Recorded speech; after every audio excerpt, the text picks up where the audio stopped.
Let's have a walkthrough of how to use the GoPro camera. First, locate the power button on the side of the camera. Press and hold it for 3 seconds until your screen is turned on. Once it's powered up, you are ready to capture. It comes with the 3 modes. First one is photo mode, second one is time-lapse mode, and third one is video mode. You can switch between the modes using this more button. You have to press it instantly.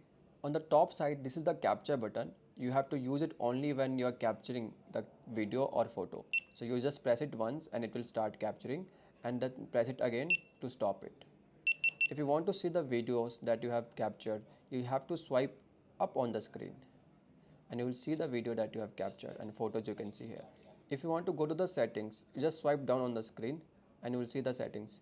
There are two screens on the camera, one is back screen and the one is front screen.